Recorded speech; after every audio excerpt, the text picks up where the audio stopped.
and a life that was in the ashes, broken, hopelessness, the lot.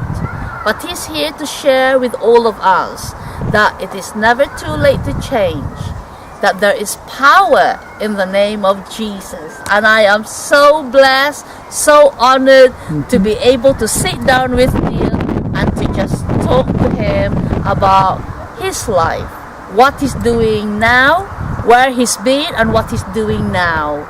Over to you, Neil.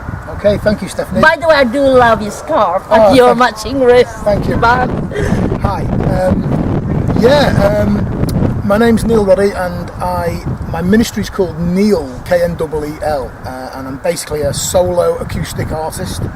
And my songs are all about Jesus, because I love Jesus.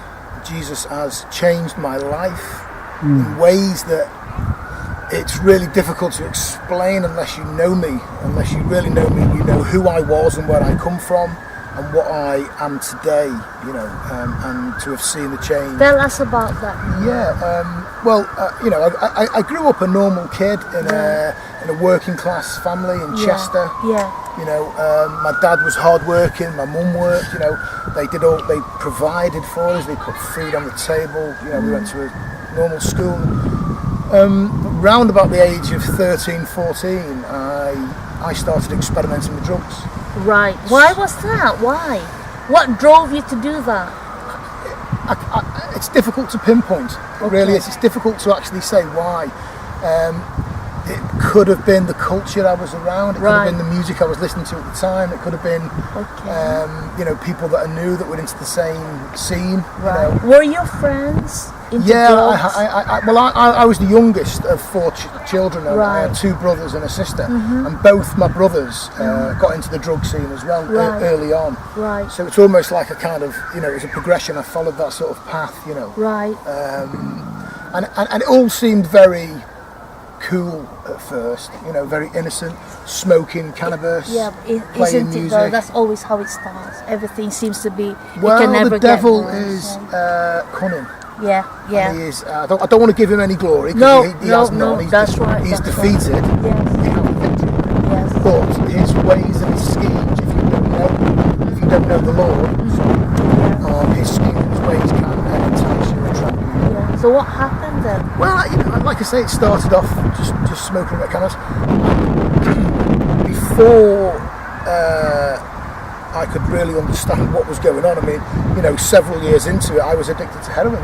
In my early 20s, I was a heroin addict. Right. I was on a methadone prescription from my doctor, and I used to shoplift to get money to buy my heroin. I used to tell lies, I used to rob people. So were you in trouble with the police? Yes, I have a criminal record as a result. I do, It took me down a path of degradation. It took me down a path of debauchery. Yes. It took me down a path of I was scared. But I didn't know what to do. I didn't know the way out. Right. And I was spiraling, I was in control. Right. And even to a point where I couldn't hold down a job, I couldn't hold down a relationship, I couldn't hold down friendships, I couldn't, I couldn't survive in this world. I couldn't live. I couldn't live as a normal human being in this world, and I lost jobs, I lost friends, I lost relationships, I lost possessions. Yes.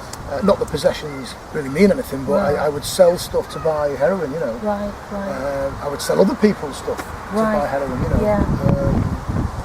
and I lost houses that I lived in, and ultimately the end result was homeless in Manchester, because you were homeless. I was homeless. I had a house that I shared with some friends in Manchester. Yeah. And the landlord just kicking us all out because we were drug users. That's right. And rent wasn't getting paid, damage was getting paid. It was manageable and it was chaotic. That life was chaos and stuff. That's the life we lived, and the landlord just kicked us out. This was in Manchester. My hometown was Chester. I was born and bred in Chester. I couldn't go back there because I'd learned a lot of bridges. I see. Yes. because I thought if I go back to Chester, You would have been dead. I'd be killed. Right. If I'd have gone back to Chester, Wow. I'd have been killed. Wow. So I couldn't go back, so I just stayed in Manchester, but I had nowhere to live. I had no money. I was in a hostel for a little while. I got kicked out of there for using Right. drugs. Right. Were you in prison then? I have been to prison. How long for? Not Neil? long. I did a few months for not paying a fine. Okay. So that's the only time I've ever done in prison. Okay. In one sense, I was blessed in the fact that I could play the guitar. Yeah. I knew a few songs, so even though I did do some shoplifting, Right. I didn't like it. I was always scared of getting caught by the police and going Right. to prison. Right. Because I knew that if I go to prison, Yeah. I'm going to have to withdraw from the heroin and the methadone. Wow. And that frightened me to death. Wow. Because So- you were completely powerless. You could not. Absolutely. You couldn't go through a day without drugs. Stephanie, I wanted desperately so much to Stop. Every day I was like, why am I doing this? Why am I doing this? This is ill. I just want to. I look at other people going to work in the morning in the car Right. and the houses and stuff. I Right. just wanted Yeah. some stability in my life. Yeah. And I couldn't gain it. I didn't know how, I didn't know how, I didn't have the tools or I didn't understand. Well, how long were you homeless in Manchester? 4 years. 4 years. And how did you find Christ? How did you get out of that mess? Well, what I did was every day I would, because I played guitar, I'd go and busk. I'd stand on the streets of Manchester. Market Street was where my pitch was in Manchester. Right. And I'd stand there and I'd play a few songs and I'd get money. People, I think people felt sorry for me because you could tell I wasn't a well-kept chap. Right. Right. I was. You could see because I was very thin. I see. Just really scruffy. 'Cause Right. I slept rough. Yes. But I had a Yeah. little guitar and I had a little dog. That's all I had. Terrier. She was my best friend Wow. at the time, and me and her used to go into Manchester every day and I would busk to get money, but as soon as I got £10 I was on the phone to a dealer to get my drugs, and that was the cycle. Every day, and I'd go to the homeless hostels and get some food, Yeah. and I'd go to the shelters, and sometimes somewhere would put you up to sleep, and other times they couldn't put you up, there was no room, and I'd end up just sleeping up. It's an interesting story how I found Christ. Yes. My wife, Shirley, who I'm now married to, Right, had three beautiful daughters. Right. too. Right. She worked for a homeless charity called LifeShare I in see. Manchester. I see. And they used to go out into the streets and they would give you hot coffee, hot soup, some food, Yeah. a blanket. Yeah. And there was this one time where I went to, they used to go in a van, there'd be a van in Piccadilly Gardens in Manchester on Monday night, and I went there and there was this woman there. And I remember seeing this woman and just thinking, she's attractive, Right. but also thinking nothing would ever happen because she's like this goddess, Yeah, and she's yeah, beautiful, yeah. and I'm like this homeless, Right, right. junkie. Right. So, and I used to go to the van every week, every Monday night, and this went on for 18 months, a couple of years maybe, and we just connected. Oh. And she was a Christian, she was a believer, Right. and she used to tell me about Christ. I see. And before, I became a Christian before we started dating. Yeah. But when she told me about Christ, I Yeah. started to. God opened my ears. I He opened my heart. Wow. And I had this desire to get off the drugs. I see. Wow. I had this desire to get clean. But that was before you became a Christian, though. Well, You were already searching. I was searching, and there was a point of conversion, definitely. Right. Right. But there was a build up to that. Yeah. There was this build up, and because what I'd heard about Jesus, I wanted, Yeah. and it did give me the hope Right. to book myself into a rehab. I got myself off the streets Wow. and got into a rehab. And nobody did that. You did it I did, yourself. yeah. Wow. I got into a rehab. I got off the streets, and I spent 22 weeks in a rehab. Right. Coming off heroin, crack cocaine, Wow. methadone, everything. Tell me, how much you used to spend a week or a day on drugs? Well, I could go out and busk, and £30 was an average day busking. Yes. Like 70, 80 quid was a good day. Yeah. The most I've ever earned in one day was £180. Right. In one day busking with my Right, guitar. right. Every penny went on drugs. Oh my goodness. Every single penny that I went through my hands went straight to the dealer Oh. and straight in my arm. Because I was using needles. Yeah. And God miraculously delivered you from all of that, Neil. God did deliver me, and I'll be honest with you, it wasn't like a... No, it was, no. I'd heard the gospel, Yes. and it stirred something within me. Wow. But then there was a time when I'd come out of rehab, and I wasn't connected to a church. No. I knew a few Christians, and there was a time when I was talking to this guy called Derek, who was a Christian. Yeah. And he said to me, Neil, Jesus Christ is the only way. Wow. He said, there's no other way in this life. Other than, no one comes to me except through the Father. He quoted the scripture that way. And I looked at this guy, and I kid you not, there was fire in his eyes. There was something different about him, Stephanie. Yeah. And I believe that was my point of conversion. Yes. Because something happened in me. Yeah. That even though I'd been searching, there'd been this process, and I'd been sort of wrestling with God, in one sense. Because I found it difficult to call myself a Christian, because I always thought there was some kind of stigma attached to it. Right. But there was this point where I went, you know what, I am a Christian, I believe in the Lord Jesus. And things did change for me, because the desire to use drugs was taken away from me. I was delivered from it. The desire to escape the world, to escape myself, was taken away. And the desire to take responsibility for my own life was given to me. Yeah. It was given to me. So what about this ministry, the band that you're in now? Okay. How do you use that to reach out to people?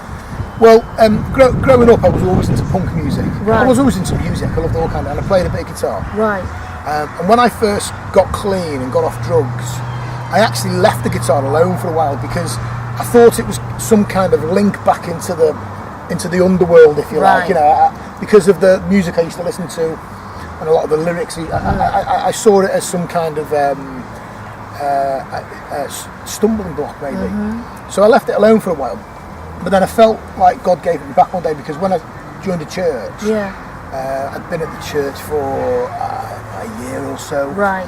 And no one knew that I played guitar. I see. And one day I was chatting to one of the worship leaders, and I said, I was looking at his guitar and we were chatting. And he said, "You play guitar?" I said, "A bit, And he said, "Look, just jump on the team with us, let's come and worship with us." Right. And I felt like God gave me music back. Oh, how beautiful! He gave it me back with an intent to serve Him. Wow! And this is what you're doing now. So, I joined the worship team for a while. Yes. Learned a lot of worship songs, got involved with that.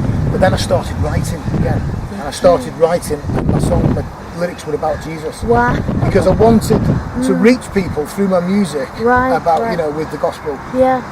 And I do acoustic stuff, but I do punk stuff as well.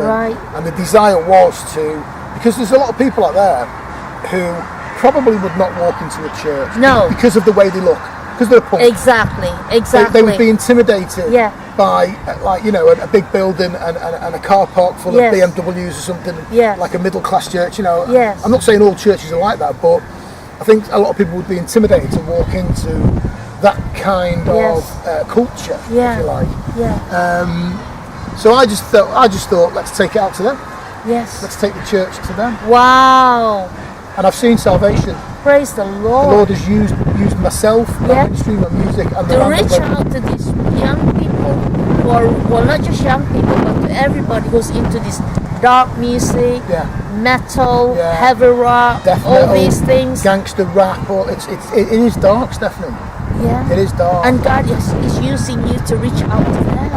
I believe so. And you can actually share your own story, how God has really changed you through your music. Yeah. Because you have got that connection with them. Let me just tell you how God moved within this, because a lot of prayer's gone into this as well, because I knew that this isn't about me. No. It's not about my ego. It's not about me being a musician and wanting people to you know, give me affirmation. Yes. I mean, that could be a trap, you know. So I prayed hard into this. Lord, use me. Yeah. Guard me from ego. Guard me from, you know, wanting the glory. Yeah. Let me give you the glory.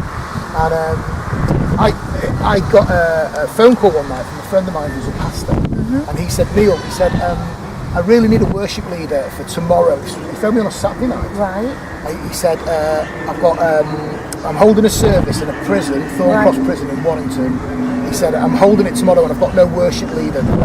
Can you come and do it? Yeah. And I went, yeah, absolutely. So I went into the prison and I got really friendly with the chaplain, a guy called Sean, who was the chaplain there at the prison. And I did the worship and I gave the testimony. And Sean came up to me and was absolutely blown away and he said, Neil, please come in regularly. So I now go in once a month to the prison. Really? And That's beautiful. we've seen prisoners give their lives to Christ. Isn't that beautiful? We've seen prisoners fall to the floor in tears, saying, Jesus help me. Jesus help me. They know their lives are broken. You're working now as well. I'm married to a beautiful woman, Shirley, my wife. Praise the Lord. I've got 3 beautiful daughters, Emily, Jessica, Lydia. And I work as a cycle mechanic. What message would you like to tell everybody in regards to you know, don't discriminate? No. Okay. Pray to Jesus. Ask him. In your heart, reach out, because this world is broken. Look at the news. Just watch the news. Just look around you. You will see. Just look in your community. You will see brokenness. You will see people struggling. You will see people. Look into your own heart. You will see that there's something wrong. There's something wrong with this world. And we desperately need a saviour. Jesus Christ is the only way. In your heart, reach out to him. Say, Lord, come into my life. Help me, Lord. Give me a desire to die to myself and to serve you and to serve others and to serve this community, because the world will be a beautiful place if we can do that. If we can do that. If we can die to our selfishness and love the Lord with all our heart and love our neighbour, the world will be a safer, beautiful place. Thank you so much, Neil. Thank you. God bless you. God bless you, Stephanie. Thank you for the interview. Thank you.